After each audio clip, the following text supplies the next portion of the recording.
As Jesus was walking beside the Sea of Galilee, he saw two brothers, Simon, called Peter, and his brother Andrew. They were casting a net into the lake. They were fishermen. "Come, follow me," Jesus said, "and I will make you fishers of men." At once they left their nets and followed him. Going on from there, he saw two other brothers, James, the son of Zebedee, and his brother John. They were in a boat with their father Zebedee, preparing their nets. Jesus called them, and immediately they left the boat and their father and followed him. So that's the calling of some of the very first disciples. You remember later on down in Jerusalem when the officials recognized that Jesus was in town with these disreputable fishermen from Galilee who were unlettered and uneducated. That gave them a further reason to disqualify him from speaking or teaching anything authentic. Jesus went throughout all Galilee, teaching in their synagogues, preaching the good news of the kingdom, healing every disease and sickness among the people. News about him spread all over Syria. People brought to him all who were ill with various diseases, those suffering severe pain, the demon-possessed, those having seizures, and the paralyzed, and he healed them. Large crowds from Galilee, from the Decapolis, that's 10 large Roman cities on the other side over there, from Jerusalem and Judea and from the region across the Jordan followed him. Now the crowds constantly had a very hard time getting any time alone to go pray, to be with his Father, time for even rest. When Jesus, this is John chapter 8, verse 18. When Jesus saw the crowd around him, he gave orders to cross to the other side of the lake. A teacher of the law came to him and said, "Teacher, I will follow you wherever you go." Jesus replied, "Foxes have holes and birds of the air have nests, but the Son of Man has nowhere to lay his head." Another disciple said to him, "Lord, first let me go and bury my father." But Jesus told him, "Follow me and let the dead bury their own dead." Then he got into the boat and his disciples followed him. Without warning, a furious storm came up on the lake so that all the waves swept over the boat. But Jesus was sleeping, tired and exhausted. The disciples went and woke him up saying, "Lord, save us, we're going to drown." He replied, "You of little faith, why are you so afraid?" He got up and rebuked the winds and the waves, and it was completely calm. The men were amazed and asked, "What kind of man is this? Even the winds and the waves obey him." There's a wonderful painting by Rembrandt of this particular incident. It's a little bit humorous. The Sea of Galilee is noted for sudden and violent storms. When the wind rushes down out of the mountains, the lake can be brought up into a great fury in no time at all. On the other hand, these were seasoned fishermen who were quite used to violent storms. So this particular storm must have been unusually violent. Now, the safest place to be on the Sea of Galilee in a violent storm would be on a boat with Jesus. Because the boat cannot sink. Jesus is due in Jerusalem a couple of years later, and nothing's going to happen to him, and therefore nothing's going to happen to the boat. He's desperately in need of a little sleep and leaves the sailing of the boat up to the disciples. They are panic-stricken and wake him up, disturbing his much-needed sleep, and he goes up and speaks one word to the wind and the sea, calming it immediately, but he rebukes them. "Hey, you guys, don't you know how to pray yet? Why didn't you handle this? You have seen me praying and asking for the Father's help. Why don't you do the same thing in a time of storm and trial?"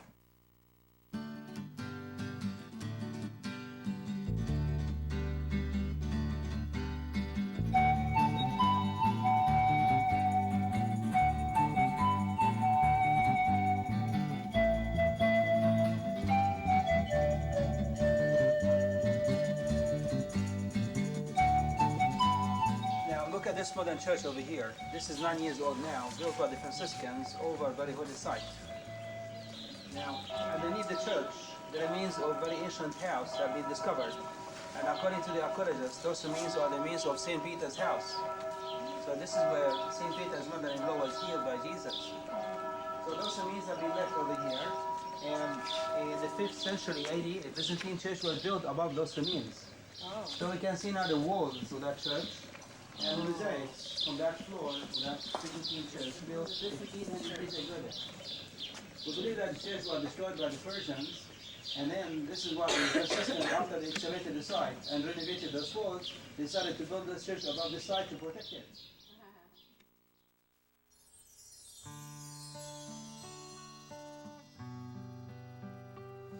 Now when Jesus saw the crowd, he went up on the mountainside and sat down. Disciples came to him, and he began to teach them, saying, Blessed are the poor in spirit, for theirs is the kingdom of heaven. Blessed are those who mourn, for they will be comforted. Blessed are the meek, for they will inherit the earth of the land. Blessed are those who hunger and thirst for righteousness, for they will be filled. Blessed are the merciful, for they will be shown mercy. Blessed are the pure in heart, for they will see God. Blessed are the peacemakers, for they will be called sons of God. Blessed are those who are persecuted because of righteousness, for theirs is the kingdom of heaven.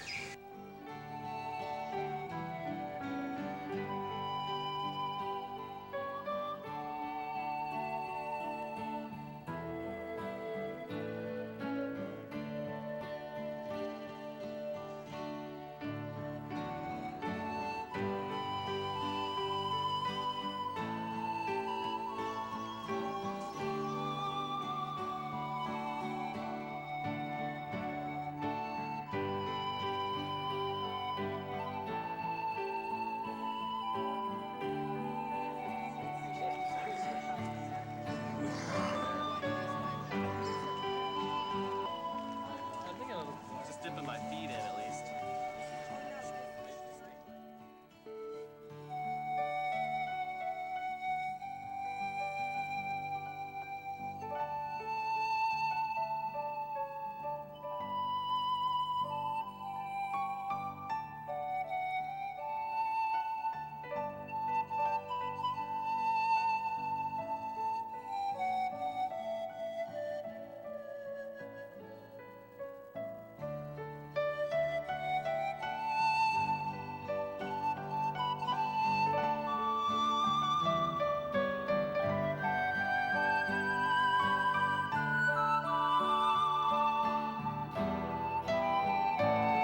Down this holy day. Because this is holy for three reasons. Because we believe that this is the site where Jesus appeared to the disciples the third time after the resurrection, number one. And this is where he served the breakfast to the disciples. And number three there, this is where he gave the primacy to Peter of the leadership of the disciples. So that makes this place where we are sitting there, significant and holy there. This is why the rock is sacred and the ground there is sacred. So walk on holy ground.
Oh my God.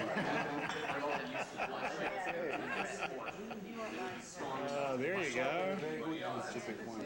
So, hey, how much is it?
in the morning, Jerubbaal, that is Gideon, and all his men camped at the spring of Harod. So they're camping somewhere on these grounds. The camp of Midian was north of them in the valley near the hill of Moreh.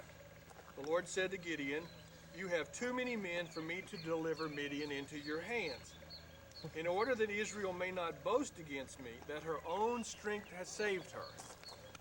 Okay. Announce now to the people, anyone who trembles with fear may turn back and leave Mount Gilead." So 22,000 men left, while 10 men stayed. They were not short on honesty, they were short on courage. Okay. And Harod means trembling. It's the word. Means trembling actually. So 22,000 men, 10,000 men remain. Remember, God is trying to get them to where they don't brag about how they did this themselves, right? But the Lord said to Gideon, "There are still too many men. Okay, take them down to the water, and I will sift them for you there. If I say this one shall go with you, he shall go. But if I say this one shall not go with you, he will not go with you." So Gideon took the men down to the water. There the men said, "Separate those who lap the water with their tongues like a dog, okay, from those who kneel down to drink." Okay, so it's the way they drink. The ones that would lap their tongue like a dog would still be in the standing position, ready for battle. Those that got on all four could be theoretically surprised. 300 men, only 300 men out of the 10,000, lapped with their hands to their mouths. All the rest got down on their knees to drink. The Lord said to Gideon, "With the 300 men that lapped, I will save you and give the Midianites into your hands." You can imagine how the general feels at this point, not being a man of courage, and seeing his troops of 32,000 now reduced 2 orders of magnitude to 300 folk, and 300 people that drink funny at that. Let all the other men go, each to his own place. So Gideon sent the rest of the Israelites to their tents, but kept the 300 who took over the provisions and trumpets of the others. So they got all the military gear from 10,000 folk. They're there, these 300 folk. Now the camp of Midian lay below him in the valley. During that night, the Lord said to Gideon, "Get up, go down against the camp, because I'm going to give it into your hands." Notice this next phrase. "If you are afraid to attack, go down to the camp with your servant Purah and listen to what they are saying." In other words, he built into the plan a gracious thing that if you're really afraid, I'm still going to encourage you here. I've done all this flea stuff and the wool and the dew, but I'll do it some more. There's a grace element here still, and there's a lesson there for us. Afterward, once you go down to the camp, listen to what they're saying down there. Afterward, you will be encouraged to attack the camp. So he and Purah his servant went down to the outpost of the camp. The Midianites, the Amalekites, and all the other eastern peoples had settled in the valley. It's a very vivid image that would just depopulate the land and the vegetation. Their camels could no more be counted than the sand on the seashore. Gideon arrived just as a man was telling a friend his dream. "I had a dream," he was saying. "A round loaf of barley bread came tumbling into the Midianite camp. It struck the tent with such force that the tent overturned and collapsed." Now think about that. That's not a very clear dream, okay? His friend responded, "This can be nothing else than the sword of Gideon, son of Joash. The Israelite God has given the Midianites and the whole camp into his hands." In other words, you have to already have a high level of paranoia and fear to take that generic of a dream and turn that into a very specific threat that's got his name, Gideon's name, and his father's name attached with it. In other words, the military intelligence would have come up with dream and turned that into a very specific threat that's got his name, Gideon's name, and his father's name attached with it. In other words, the military intelligence would have come up with that. And so God is working in their hearts of fear already. When Gideon heard the dream and its interpretation, he worshiped God. He finally got it. He returned to the camp of Israel and called out, "Get up, the Lord has given the Midianite camp into your hands." He didn't say, "Let's do this wool test one more time It was all done. God had answered his need at where it was, and he was ready now to trust God and go ahead.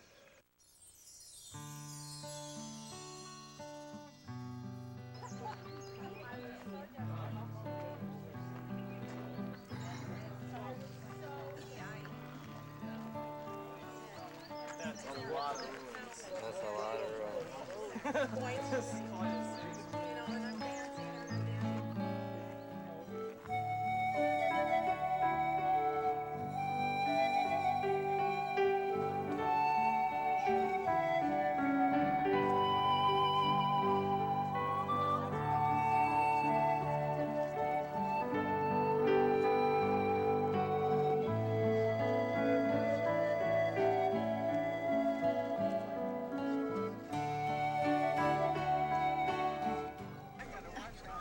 You want to read the paper?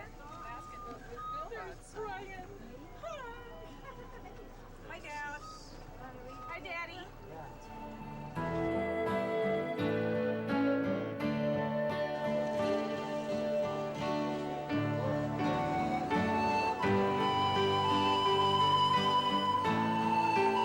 This is the Byzantine church. It stands over the side of the Nativity of Jesus. How old is that church? We believe that the church that you see over there is 1400 years old now. You know, this is the second Byzantine church built over that side of the Nativity. What had happened to the first church? We believe that the first church was destroyed in the 6th century AD.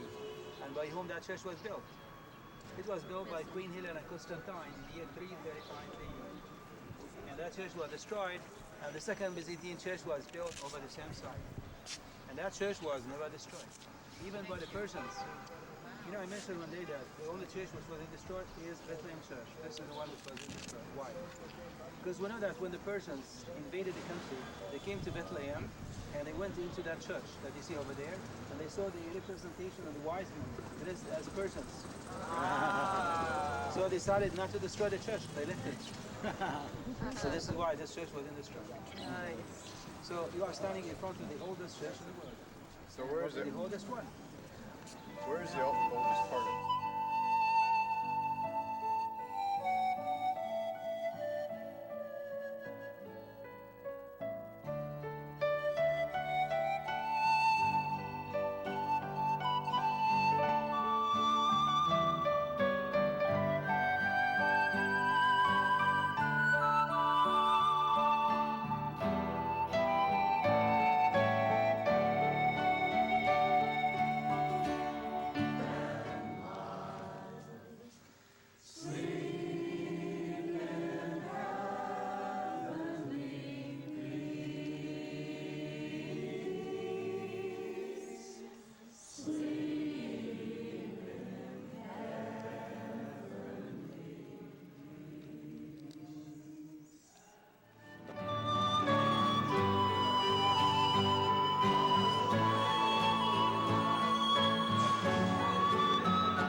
Saul's failure as king, and David was anointed to be the replacement king. There was this long period of animosity between David and Saul. It started out to be a warm and amicable relationship, but there was a time when Saul pursued David and tried to kill him, and they chased each other all over the country. You remember when we were up in Galilee that we at Mount Gilboa, we were at the very place where Saul finally was killed. But there was an incident here at En-Gedi, which involves David and Saul, and it happens in a cave that you can visit right up above there to this day, right above the waterfall. There's a cave up there where this particular incident took place. Chapter 24, 1 Samuel. David went up and dwelt in the strongholds at En-Gedi. It happened, when Saul had returned from following the Philistines, that it was told to him, saying, "Take note, David is in the wilderness of En-Gedi." Saul took 3,000 chosen men from all Israel, and he went to seek David and his men on the rocks of the wild goats. So he came to the sheepfolds by the road, and there was a cave. Saul went in to attend to his needs. That would be to rest and refreshment and relieve himself. David and his men were staying in the recesses of the same cave. So David is hiding in the cave, and Saul shows up out in the entrance of the cave. Then the men of David said to him, "This is the day which the Lord has said to you, behold, I will deliver your enemy into your hand, that you may do to him as it seems good to you." So David, here's your chance to ambush and kill Saul, your rival. But David rose and secretly cut off a corner of Saul's robe. So Saul had evidently left his robe, probably near the entrance of the cave, and so David snuck up and with his sword cut off a corner of Saul's robe. But he had suffered immediately from a guilty conscience as a result. It happened afterward that David's heart troubled him because he had cut Saul's robe. And he said to his men, "The Lord forbid that I should do this thing to my master, to the Lord's anointed, to stretch out my hand against him, seeing that he is the anointed of the Lord," that he is the anointed king, and I owe honor and allegiance to the king in spite of the animosity between us. So David restrained his servants with these words and did not allow them to rise against Saul. Saul got up from the cave and went on his way, totally unaware that David was in the cave. David also arose afterward, went out of the cave, and called out across the canyon to Saul, saying, "My lord, the king." When Saul looked behind him, David stooped with his face to the earth and bowed down. David said to Saul, "Why do you listen to the words of men who tell you David is seeking your harm? Look, this day your eyes have seen that the Lord delivered you from my hand in the cave. Someone urged me to kill you, but my eye spared you, and I said, I will not stretch out my hand against my Lord. He is the Lord's anointed. Moreover, my father Saul, see, here is the corner of your robe in my hand. I cut off the corner of your robe and did not kill you. Please know and see there's need."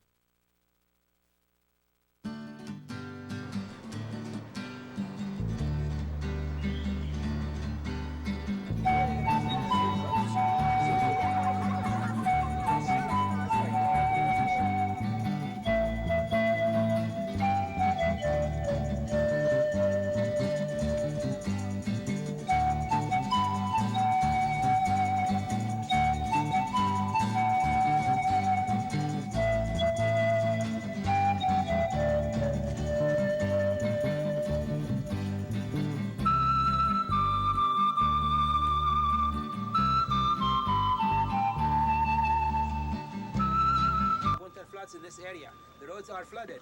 Why? Because it rains heavily on the high mountains. We have heavy rains, we have winter floods. So he built a dam for the winter floods. And his men, the slaves there, used to walk down through that gate on the walls called the water gate, and he made a trail or walkway there to them.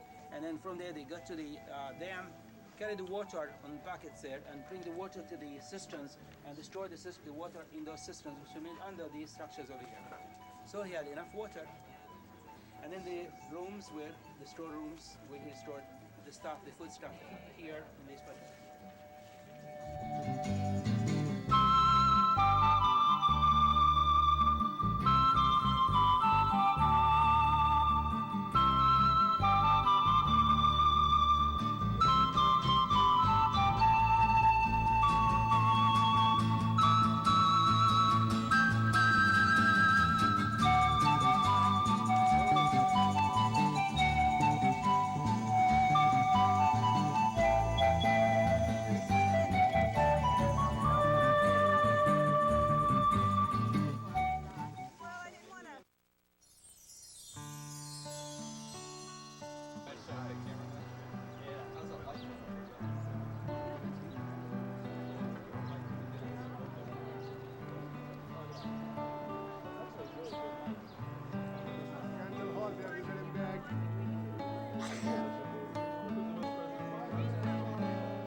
Actually, Derek is not the name of the road. Derek means road. Yeah, I understand. So you have to have Derek. With the other ones around it, it's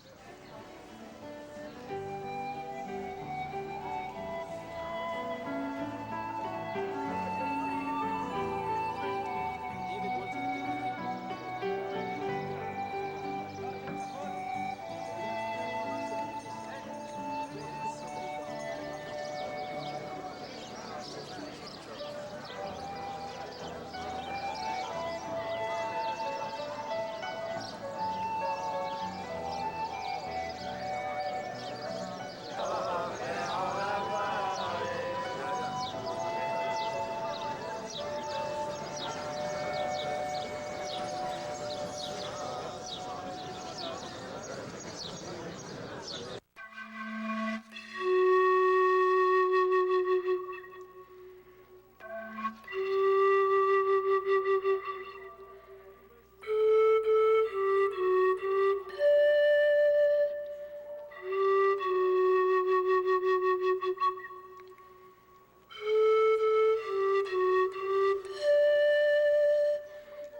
come up with awards for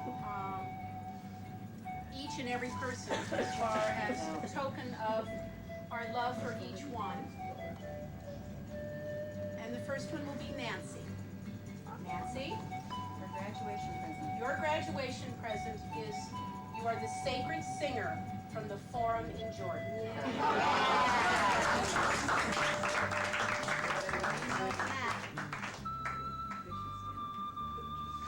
Tim. Oh, Tim. It is the Seeker of Truth Award. Thank you.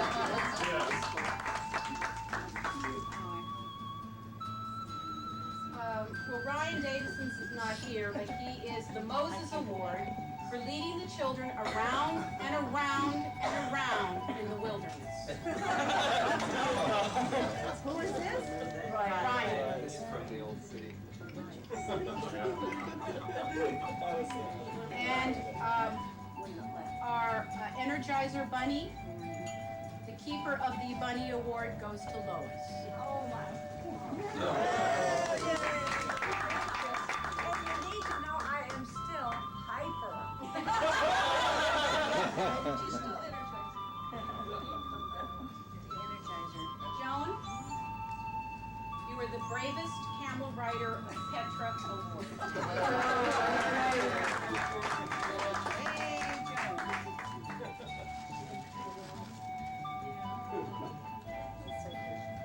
And to Randy, Oh, Randy. the Supreme, the Peter My Rock Award, who has always been there for every little emergency that I have ever had. I have pulled him aside to help me. So thank you, my Peter.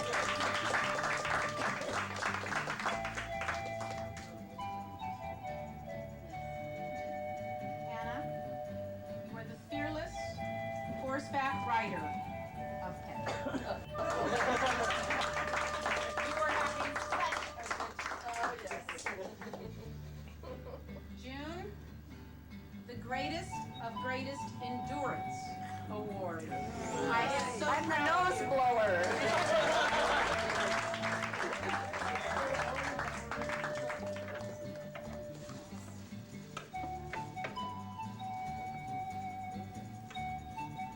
Rabbi Miller.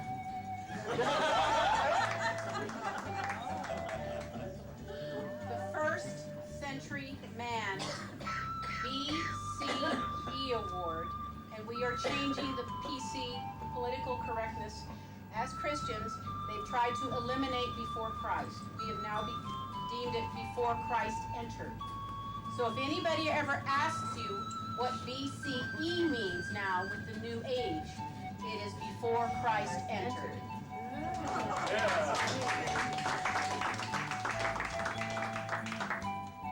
Rabbi Dolphin. Here he comes. Oh. The Supreme, highly exalted, biblical, and archaeologist award.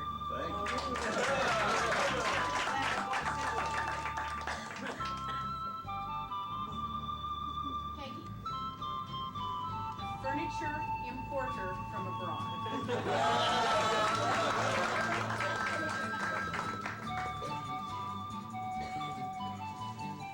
And you should see their latest find.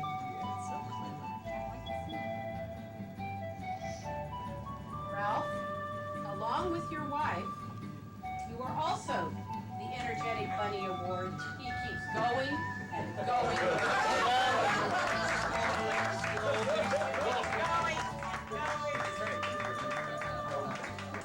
Never say die. The only survivor of downward steps in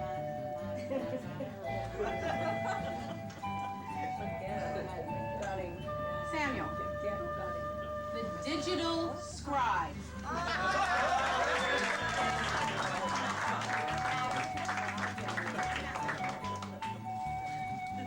Scribe. He is our scribe. Brenda Bubbles Gethsemane. Slaughter!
said helper.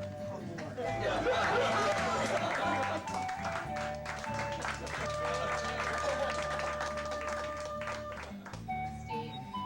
Oh, here we go. Well, we have many, but mainly Indiana Jones. And the owner of the treasure chest.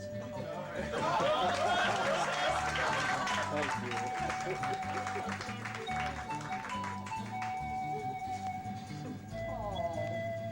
The Aaron Award, Mr. Moses here, for leading the children out of the wilderness.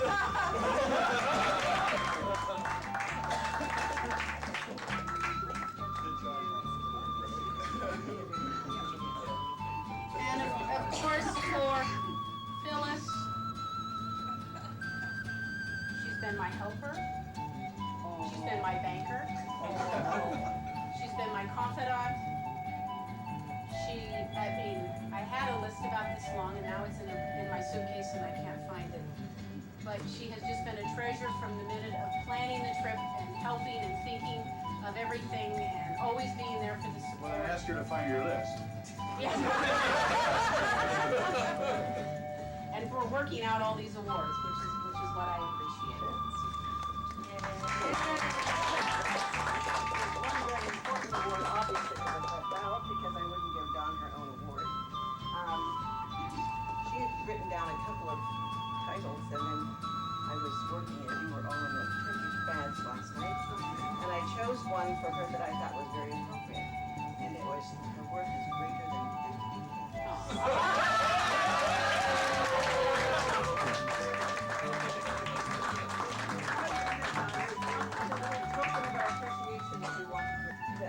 I noticed, because we've obviously done a lot of shopping, that some of your favorite things. And I noticed you bought some really special earrings the other day. So I thought you needed something to go with your earrings. This is just a token of the appreciation from all of us. And not long after you get home, there's going to be a